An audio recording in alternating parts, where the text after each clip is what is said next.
Konabiso musicien Déplique Pomba moi si a Déplique asali makambo ya salité makasi c'est vraiment honteux basi ya mabala basi ya mabala bomi pesa respect s'il vous plaît oza na mobali na yo azalo oza na mobali na yo azoluka nini na libanda na mibali ya bato. Habiter le cordon Mike Lokamba soki oyambi question eza makambo ya mwasi ya ndeko na biso Déplique bateni eza wapi préciser biso to bachango na la mama na page la mama ou encore toko ta contact na batu au baro ko pesa biso information fiable et réelle donc mais bon c'est eza ba cas si c'est vrai eza ba cas je dirais c'est normal. C'est normal. Nous avons la réalité. Tout le monde a payé mobile. Ah oui, peut tromper moi si naïe. Moi si il y a des moments où il peut tromper mobile naïe. Dans un bas normal, à sens déjà tout le monde on s'est déjà vu. Pour moi, il y a des nouveautés. C'est déjà vu. Il y a combien de fois basi ma bala bakanga bango na mibal il y a mibal misusu. Combien de fois mibal paye ma bala bakanga bango na basi misusu. C'est déjà vu. Quand le cola ya Mondori bien que bate belé bazolinga kolobela ngote Mondori a beaucoup souffert. Na mamétal ya malade. Combien de fois basali appelle le gouvernement pour ezwa charge ya Mondori bagende soigner tout le monde qui a aide ya mutu mongote tout le monde qui geste ya gouvernement te kala mingi te awa na ndeko na biso gouverneur o akotisika Gentini Ngobila bato sala ki démarche pour que batia loboko na ka ya maladie ya ndeko Mondori tout le monde qui geste mongote bien qui a kota kisika. Mais les lots pour comprendre que le gouvernement s'impliquer, bazwa matanga ya Mondori, ba somba se akei ba kunda Mondori.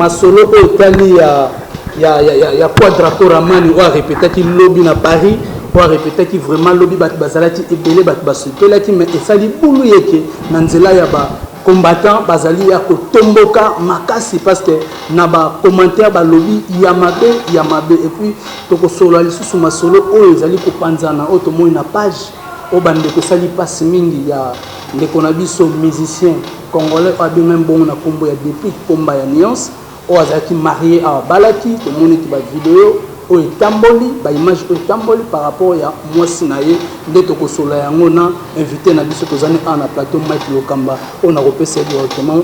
Bonjour Mike Lokamba. Bonjour Nayomoko héritier Ibula. Voilà. Bonjour pena ba diaspora surtout bazo occasion ta la biso surtout. Et pourquoi pas bato ba zalana biso de tous les temps ba partenaire au benga bango ba Gauthier mascotte ba patient bango surtout donc to linga bango to pesi bango kaka merci beaucoup les autres ça bien sûr na plateau ya Africa LN TV et to pesi bango kaka longo.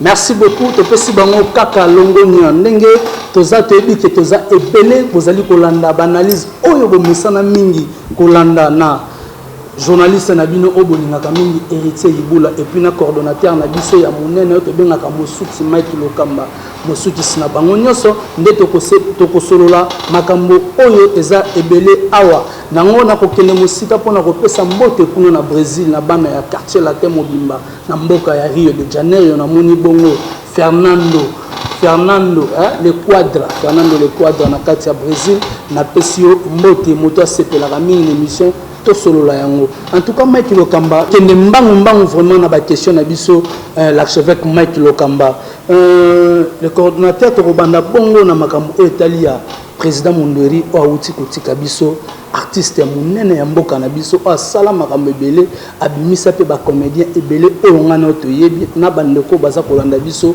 bayebi na ebité oyambi yango nanu ndenge nini le cordon Mike Lokamba. Voilà, merci beaucoup pour dire vrai Wata ça fait mal il y a des fois kaka et passe à Mabeka na Congo na Kinshasa beaucoup de célébrités oyo bakufa oyo bazanga mba moyen to otanga bakombo na bango te surtout na bakai bizebele batutu bayibi zalaka so basali appel de fonds na gouvernement tout monde a appuyé tout monde a geste moroté surtout ça il y a gouvernement et a ko s'impliquer ou bien ko lata makambo on les a remarqué tout ça là il y a ko lata makambo car ceux qui montent akufi voilà tout le monde on a artiste ebele oyo to bungsa to zanga bango. Ça fait mal aujourd'hui quand le col est Mondweri, bien que bate belé bazolinga kolobela ngote. Mondweri a beaucoup souffert. Oui. Na mamétal ya malade. Combien de fois basali appel na gouvernement pour ezwa charge ya Mondweri? Bagende soigner. Tout le monde qui ata aide ya mutu ngote. Tout le monde qui geste ya gouvernement te. Kalamini ti awa nandeko na biso gouverneur o akotisika Gentini Ngobila bato sala ki démarche pour que batia loboko na ka ya maladie ya ndeko Mondweri to mona ki geste moko te bien ki akota kisika mais lelo to comprendre te gouvernement ko s'impliquer bazwa matanga ya Mondweri ba somba c'est akay ba kunda Mondweri donc gouvernement ezala na kaka wana pona kunda bibembe et non ya ko aider batulaire baza vivant donc ça parmi ba acte ya mabe o izo le kana mboka na biso donc faut to telemela yango il faut pe to lobela yango vraiment tozo condamner ba acte ya bongo donc ça ce n'est pas bien ba artiste ba Mondweri baza ba artiste oyo ba émerger belé na kati ya mboka na biso surtout ça l'archevêque Mike Lokamba et loko moko tinto na bakisa na question wana surtout zotala que le gouverneur de la ville Gentini Ngobila autopesi pe kaka mbote mais ngana moni que parce que lobby René Zalati ba comédien so basanga na ville santé basanga na lobby René Sile ba 20h nde message honnête ko bimake ba bengisi mwasi ya Mondweri donc famille ya Mondweri mwasi ya Mondweri na bana et na le président Masumu de Brende bati nekuta na gouverneur ya ville au monité que kaka na plateau na biso awa na Afrika Elengi TV to mona biso to zaki bato to zaki na nini na ngali makuna zaki mission direct ba benganga na téléphone par un confrère nanga Chadel Kangaye biso zaka sur place na ngalima et to mona ba comédien belende to zalaki wana bato bazalaki wana bande ko lela pona aide lisungi ndoko luka banani o ba ko chambongo ko ba traiter Mondweri banani ba obisa mbongo ba aider Mondweri to mona ki ata mutu moko te zaika ka juste ba comédien o ba nyo comme na Mondweri et puis na osanga na loba merci vraiment na président Ladi Esobe en tout cas ezabonde zalaka na geste oyo Esobe bande ko sala président Ladi Esobe na ngalima mais lelo yo ko kufa ya président Vika to moni Gentini Ngobila abengisi famille. Est-ce que ça vraiment geste moko ya malamu ya koyede mutu tant muta kufi yango kasi ndeko nanga héritier ibula tozolo ba awa que eza to mesani nango c'est comme un virus la côté en mboka na biso tozelaka muta ko na suka muta kufi après ba aide komi ko salama après ba bengisi famille après gouvernement ekundi ezui charge ya matanga yango tozoloba awa yango mamango yango na kalo ko ya ndeko na biso vika mundwere. Alors pour dire que bon na lobi za virus ça qui mutema mabe ya mboka na biso ça qui mutema mabe parce que wata ndenge sana mboka na biso bien gouvernement na biso ezangi mbongo moko te ya kolobaki tolongola mbongo oyo po tokende ko se soigner ndeko na biso oni nini vie ya mutu voilà vie basombaka yango te Mario kutwa oba ya baje voilà oui Mario tout ba Mario azala na 3 vies c'est-à-dire sozo beta ya Mario moko kufi ya mibale obeta na chance obeta ya misatu obeti mais vie humaine na biso boye voilà et ça la rambala moko on est vu qu'une seule fois voilà c'est-à-dire ceux qui mutu akufi à kozonga soutenir la Mario tu vois un peu alors ceux qui mutu azobe ba mutu azobela et que batu wana baza ba pilier na kati ya mboka baza na problème ya aide pourquoi pas ko aider bango bozozela ka que non bosomba cercueil bosomba libulu bokende kokunda lelo ndenge boti kopesa message awa ndeko mwana mboka Gentine Ngobila abengisi mwasi ya vika na président ya ba comédien oyo to bengi na kombo ya Masum de Brende yebisa ngai est-ce que il faut ba bengi ezalaka na moment ko bengisa bango pourquoi pas ba assistaki bango déjà les bazana tango a passe mais c'est ça yango mona lelo to déplorer ngana loba yango na émission ya confrère na ngai Shadrack Kangai na loba yango kino tozo senga ba aide des présidents mondiaux tout le monde a battu mais ça fait vraiment mal c'est que l'artiste comédien na biso baza vraiment na fondement de sous basement exact le problème sur ces années bon ma monsieur sur ça ma bongo et ça c'est parce que bon tout le bateau qui parce que association exacte parce que bon mot exact entre artistes comédiens mais je dirais aussi dans condamné par le gouvernement mais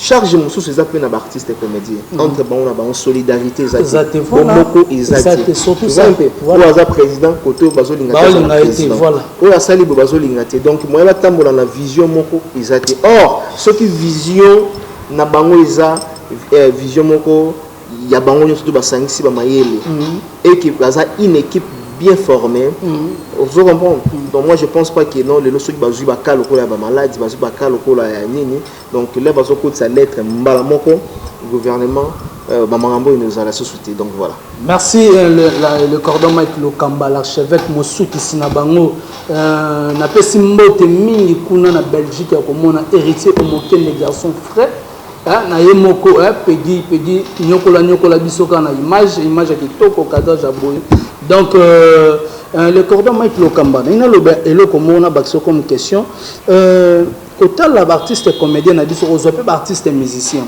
tokeni c'est que faut que lobaki na gouvernement ozo bima sika baluka ba ministre ya culture et art o ayebi art ya mboka. C'est très important. Oui. Jamais qui s'engager dans le moko sans pourtant oui beloko wana. Vous voyez, la plupart des ministres, moi je dirais aujourd'hui, oyo ba no marabango du côté tel na domaine de la culture, donc parce que là jamais kozala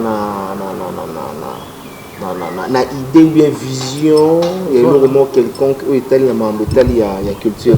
Probablement que ba ministre ya culture baleke belé mais so tali na domaine tali ya culture et le mot côté ebonga et le mot côté changea les artistes musiciens bazo kufa le maire pauvre voilà otika bar na bango donc ba musiciens pour tout le monde qui savent mais ba comédiens les artistes même les musiciens quand ba musiciens ba kufa pauvre mais ba contribuer même ba œuvre na bango ti lelo ebetaka le ba œuvre na bango ezali est-ce que va gagner là tu vois un peu pour dire que dans le domaine il y a culture ils sont vraiment indispensable qui est gouvernement en place ceux qui vont retirer la biso ministre de la culture oyo ayebi pe makambo ndenge marchaka parce que au moni je dirais côté tali ya culture na biso bate belé baye baratende ronanga héritier ibula culture na biso eza na valeur lelo toi ko gagner mbongo na ba lolenge belé na côté tali ya musique mais tout ça ba salle de spectacle était tu vois le tourna ba salle ya production té le tourna ba studio té le bala ba kenda so soutenir na kala à l'époque ezala que non vous kende studio maman Ngebi tu vois un peu ba spectacle ezalaki le ezalaka té ba ciné mon ka gagner la gouvernement tout ba ciné ni police oui la ville voilà sur boulevard TK tu vois un peu donc moi je dirais tout simplement qu'il faut bâtir un moto à mériter.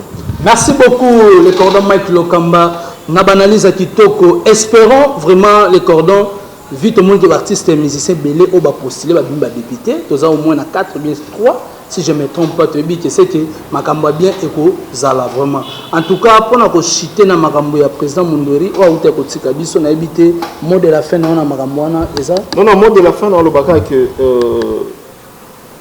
tout tirer quelques leçons na makambo itali ya ba artiste ya ko welela ya ko boya ya ko inana donc lelo bozole la pona Mundori akufi lelo Mundori akufi voilà bien akufi na ina lobelo ko mo te po déranger bato Mundori atiki eloko te OK là voilà Mundori atiki eloko mo te atiki ka ba œuvre na OK zomo il est temps maintenant na ba artiste pe o ba sala msala bien que le gouvernement na biso qui parabisoté voilà va se prendre en charge bon va s'organiser déjà oui ben l'eau va va s'organiser que les lois kufi natika bana nga préparé à venir même ya bana et aux amis pour malgré que ça peu sous polémique le cordon ça polémique entre bana Massina et place aux fief ya président Mundori place à rouler là et autres dans moi désordre moi boulou et ezali pour bana Massina bani ba lela e kuna na chango mais artiste comédien souci na bongeza pour biso peut ça ramut honneur tant à Koufi et comme les personnes les bien à zo ou bientôt les na fitin donc les autres personnes m'ont place bon espérons que bi Nzamba Rosunga voilà questionnant me repose en paix voilà questionnant me repose en paix les vika Mundori ils ont zela biso nyon surtout ils ont chemin na biso ba weleli ko kende ba kini malamu ne ba imbaka voilà Nzambe azwa molimo na ye ça fait mal aussi ça va bien malade va bien moko ça l'avantage na côté tali ya comédie mais de vivre il est simple donc voilà que son âme repose en paix. Merci que son âme repose en paix le président Mundori Vika par son âme en tout cas Nzambe yemoko a yebi oyo akosala parce que il les a mettre à tout et la circonstance donc merci ton équipe malamoko na cordon Mike Lokamba na habité répétition ya Kofi Olomide puis ça m'a dit lobby na Paris oyo bazaki ebele ya ko savourer le susu banzembo na en live mais tout moni kota ba combattant et puis si kindubi lende to ba epesi désordre boulot et ba combattant ba lobby ma pe makasi oyambi yango ndenge ni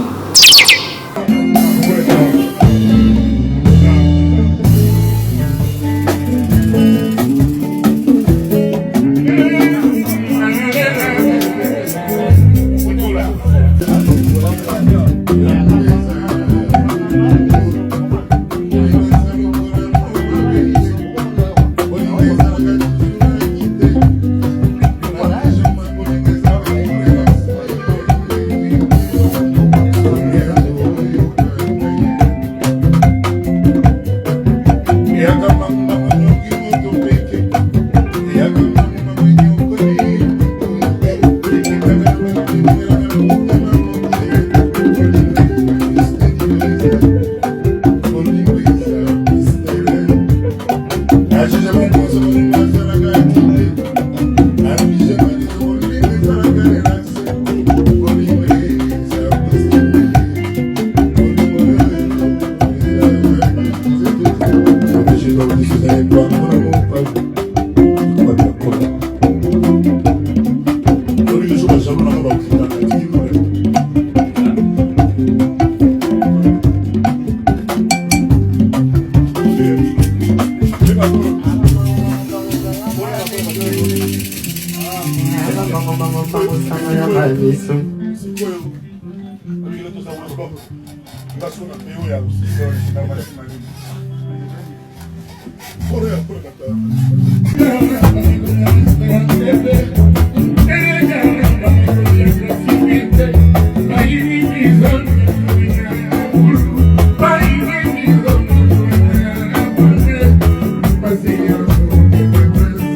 C'était à Paris, au fur et à mesure, on a illustré quand même l'image. Ouais. Peggy Bokele, voilà. On a illustré l'image, comment ça a été, le show avec Kofi Olomide et ses poulains, où ils ont émergé dans le cadre de la France. C'était bien. Bon, on a le barak que non, on a le domaine, il y a des musiciens, c'est dans le domaine, des politiciens. Dans le domaine il y a politique. Donc Kofi c'est ça. Kofi Olomide depuis qu'il est Kofi Olomide il a toujours musicien. Voilà.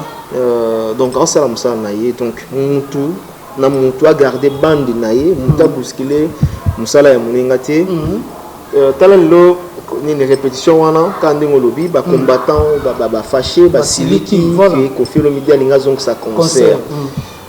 Bon, on a évité le rôle qui combattant ou bien devoir na bango pour l'instant ils allaient soutenir. Pour te dire pour des rôles na bango ou bien devoir na bango ou bien marche na bango. Ils allaient que pouvoir en place c'est ça la nini et l'ongwa. Na minute tu dois soutenir Kabilate. Na minute tu dois na président Félix Etienne non Félix Tshilombo Tshisekedi. Donc voilà. Donc pour battre message au bien mini voilà, tu dois na Félix Tshisekedi. Voilà. Yango voilà. Na évité les combattants, on a devoir il faut devoir on a Katiamboka je ne sais pas. Donc le cordon Mike Lokamba.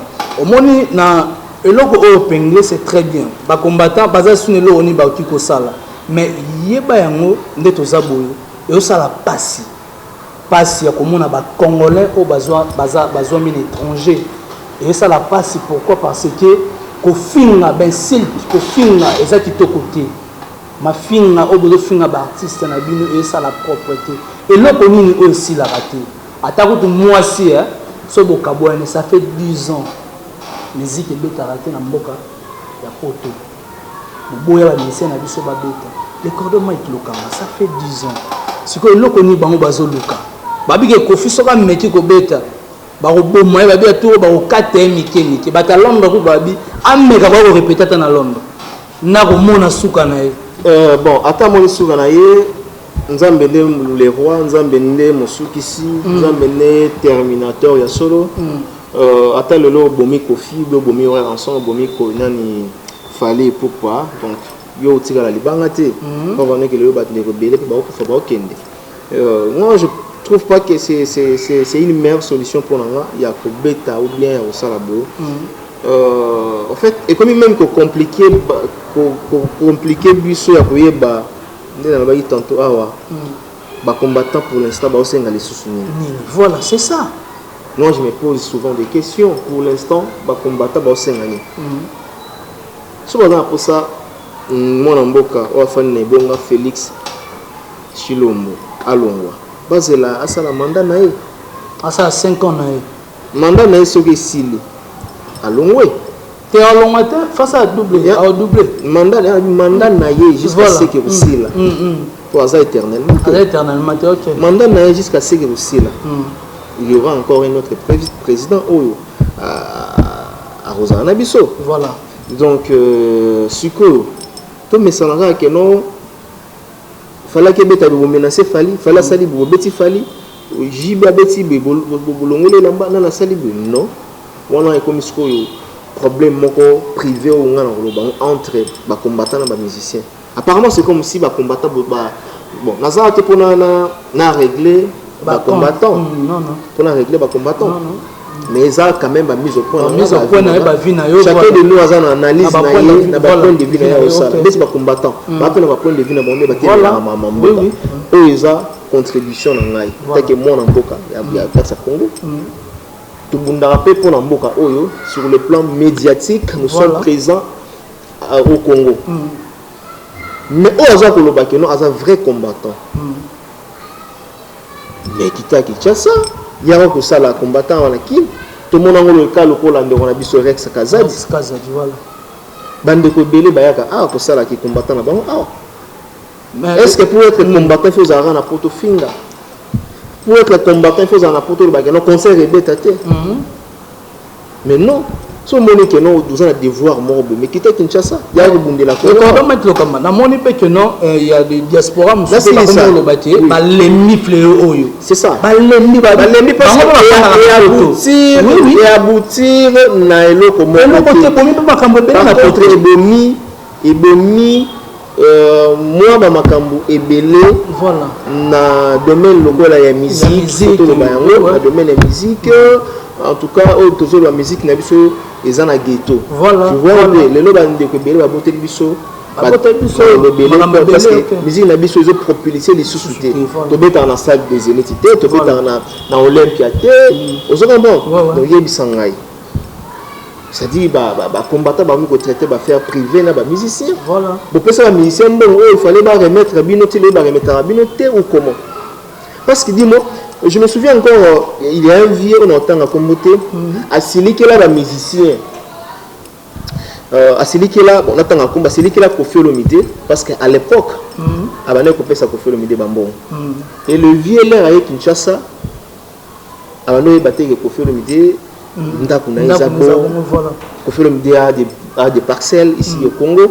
Là, à Mona Bongo, qui m'a dit maman bé on est ça et là t'es maman azonga comment combattre musique et bêta t'es donc rôle à combattre ça sur la société. Mais là-bas on va se bonder la mboka pour de vrai. Oyo va se bonder la on a ndenge ya solo en tout cas chapeau bas na bango. Donc voilà. Est-ce que vraiment fléau auto éviter ceux qui sont wapi parce que Koffi Olomide dans ta casquette la costume dans l'Assemblée nationale a simi marteau pa tout monde en oti ni rançon ni fallait pour pas banite ba exécuter musala na bango na domaine na bango ya musique non na politique mais ba diaspora tout monde qui va combattre ba ko mêler bango on va faire ça raison que bango bayembela pouvoir en place mais pouvoir en place qui bango bayembela pouvoir en place ata pouvoir en place qui na muté tout ça la lourd les ali voilà attendez bando peut évoquer ba makam na bango hein ndeko na so sérieux Koffi Olomide musicien azana manager ou atekaka une fois a eu contrat a oyembela pour la moto ça la promotion pour la moto ça la promotion pour la moto parce abenda chiko na e le big a commis moto non là tout le monde ngolo ko la bakalo ko la ba roga voilà na Brazza. Est-ce que Roga aujourd'hui a des problèmes avec des combattants en Europe? Non. Il y a des musiciens angolais ou bien chef de l'État. Est-ce qu'ils ont des problèmes dans la diaspora au niveau de la poto? Non, moi je pense qu'il y a affaire il y a qui congolais il y a qui mouté mais nabi moi je comme on a évité poto chité peka na makambango il y en a posé le mot est-ce que gouvernement français na ba marche nyonso oyo ba diaspora ba sala pona ke makambo wana ya ba combattant esila mais jusque là na ambassadeur na biso na France mais pourquoi bazoko ko arrêter fléau wana te parce que il y a un producteur au babimisa ba mbongo na bango abetisa par exemple héritier par exemple tout le droit cas ya conseil héritier babimisi mbongo basali ba publicité tout bateki ba billet et à la grande surprise ministère sali balance aya boye pona obeta ndule babindu les ati et ça va manquer à gagner pour la ministère malgré monsieur signé contrat monsieur pas le a signé contrat na Kanya que continue na poste pena d'initiation Kanya na kati concert. Ah oui. Mais ce concert est bétamité. Pourquoi gouvernement français a donné m'appelle un bon continue na caisse? Non, il y a tellement de réalités où c'est pas ça. Na Makambouana, donc tellement beaucoup de réalités. Dès que le concert hérité, c'était prévu. Voilà. Concert et bêta. Vous voyez que il faut annuler concert à la veille même. Il y a prestation à Bango. À la veille il y a balance, je crois. À la veille il y a balance. Il y a hérité Watanabe. Donc la réalité c'est belé. Ok. Mon la zande mon abisoté. Voilà. Mundele alingara place entourage à ma bezati. Ok. Parce que normalement il y a hérité on a basi bando tumba même ko tumba ba mituka voilà. Donc Mundele a rolingelo ka bongote ata ofutaki mbongo ata zaki basala minene. Une fois déjà mon place on a danger zali ba ko kufa. Donc il y a perte de vie humaine et salama. Donc carrément il fallait préfecture annuler en gros. Donc c'est un peu ça. Ok, merci beaucoup l'archevêque Mike Lokamba na évité bandeko oyo bazwami o ba mesana mini kolanda banalise na biso na plateau na biso to solola yango to ko solola te pona nini toza ko solola to mo koma na suka émission na pesi mbote kuna epa ya mama Loris la Congolia mama ya bana na ebite ezokoma kaka Sandra Wangata mama na Petit Brown Junior na pesi mbote et place azali na héritier omokende to citer mbangu le cordon Mike Lokamba na message oyo na question na biso oyo eza ya mwasi ya ndeko na biso musicien Déplique Pomba mwasi ya Déplique asali makambo ya salité makasi c'est vraiment honteux basi ya mabala basi ya mabala bomi pesa respect s'il vous plaît oza na mobali na yo azalo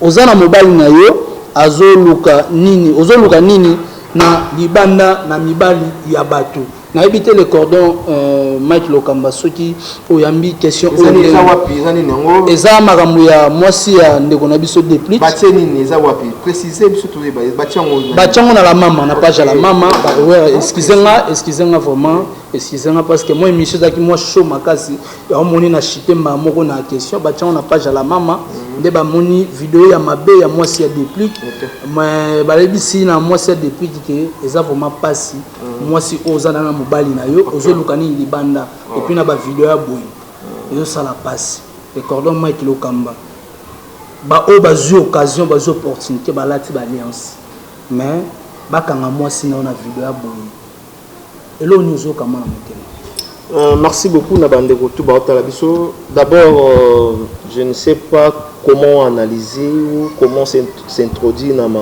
Cambouana parce que jusqu'à présent il n'y a pas de vidéos oyo batwalobeli. Du moins ils ont fuite ou bimaka, je ne sais pas si c'est vrai ou faux à moins que Déplique nous parle si réellement ils ont solo ou pas, je ne sais pas, ou encore toko ta contact na batu ou baro ko pesa biso information fiable et réelle. Donc mais bon c'est ça cas si c'est vrai ils ont cas je dirais c'est normal. C'est normal.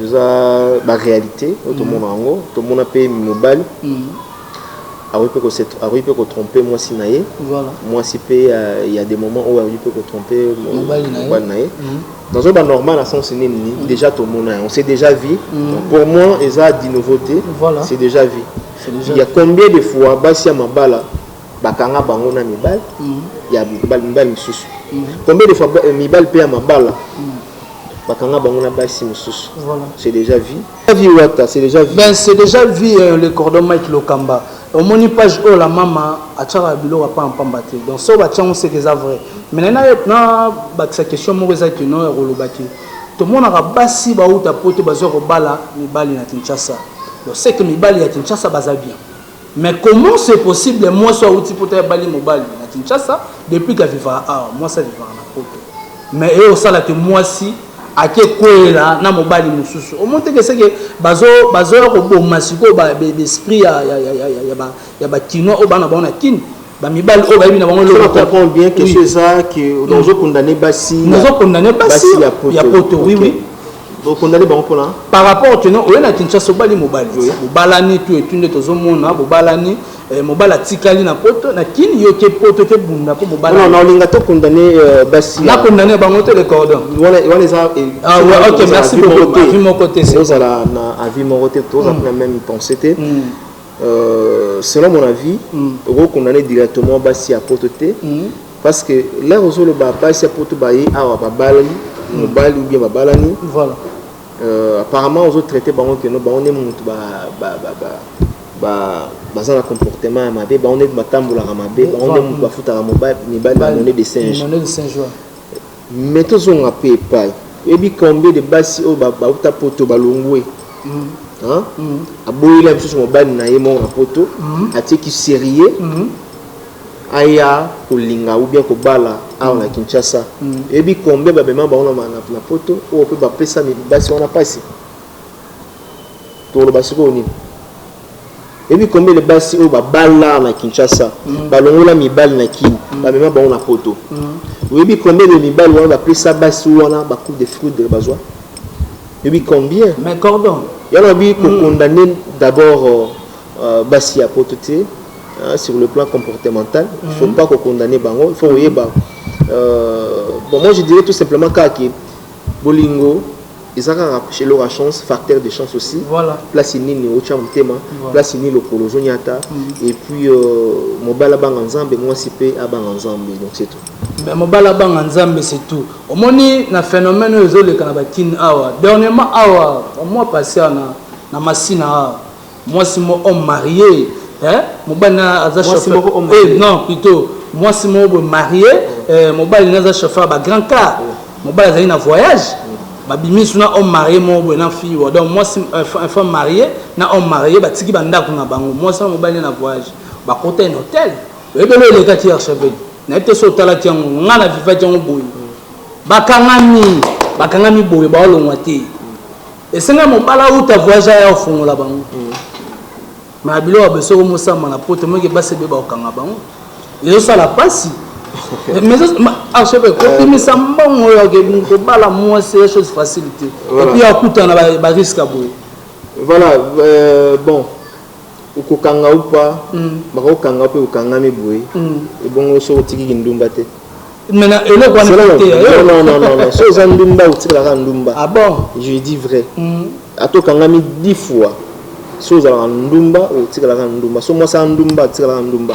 yebi combien de mibali bakanga mabongo mais lelo balanda rapeka basi ya batu mais ce que le cordon maki comme voilà lo bana na batso ce qu'on a eloko esalameli ndeko na yo ouais qu'est-ce que chose qui na place na yi ndeko nani zo déplique o esami ndeko na déplique musicien moninga mobali lokola ngana yo so ezaki yo na place na osana.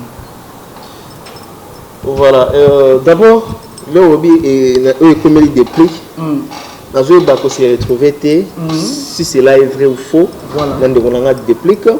On a dit que déplique moi si on a bâti la photo, et moi si on a bâti au bala ou à Balaki il y a récemment donc voilà, c'était du wow. Soirée les gars très très bien, très très bonne. Bon sur les abongo, n'a pas dans la tête mobile, beaucoup de regrets. Na comportement et puis mobile azara mobile bon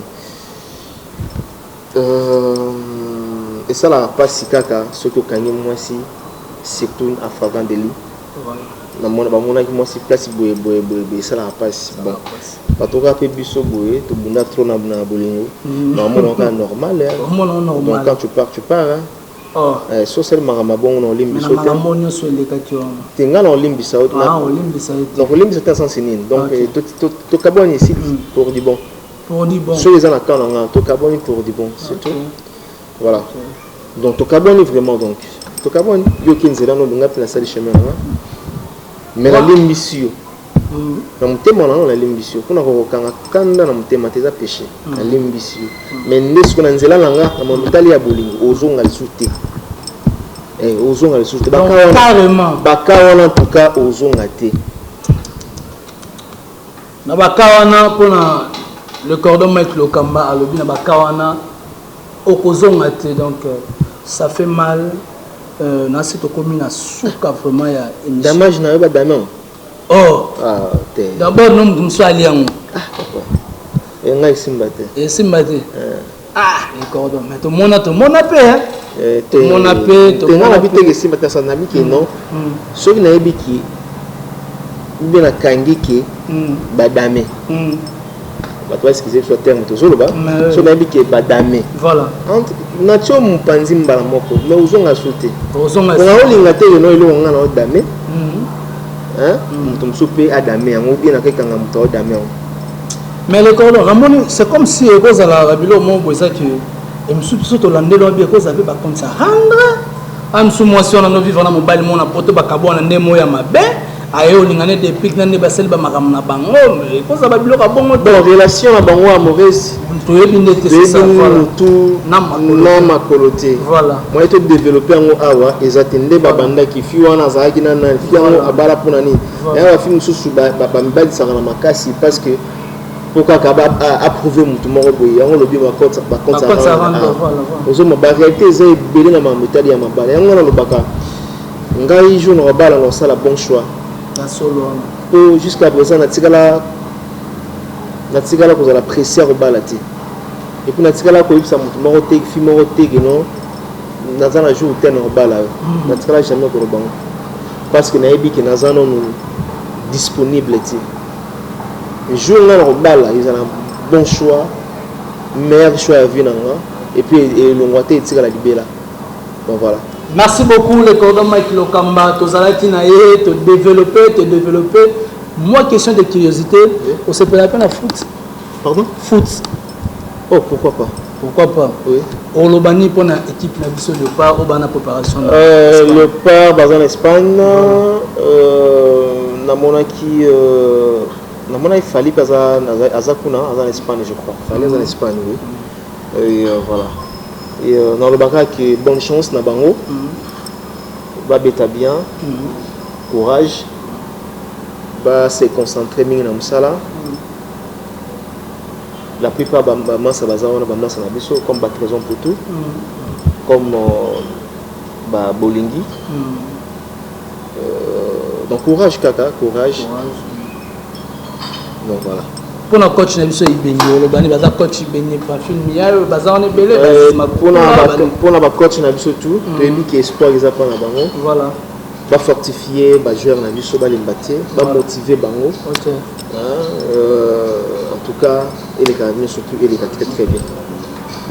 Merci beaucoup wana tozalaki bongo na le coordonnateur na biso Mike Lokamba mosuki sina bango mot de la fin na yo ouais mot de la fin nga merci na équipe Mobimba ya Afrique Elengi TV merci na yo lisusu héritier Ibula merci na prise de vie Peggy Bokele voilà et merci na patient et pourquoi pas patient à Londres na pesi mbote na car na Londres on a pesi Gauthier mascotte mbote et sans oublier na Christopher Mobi voilà staff na South wana et pourquoi pas aussi na le véritable code Yamboka Willy Moucheni to pesi bambote batu tout olinga bino donc ba remarque na bino ba suggestion bazana te ko komela biso voilà numéro ya bureau na biso zawana eza au bas de vos écrans ba bazomona ngwana ni contact ya Kinshasa aujourd'hui bureau ya Africa Elengi TV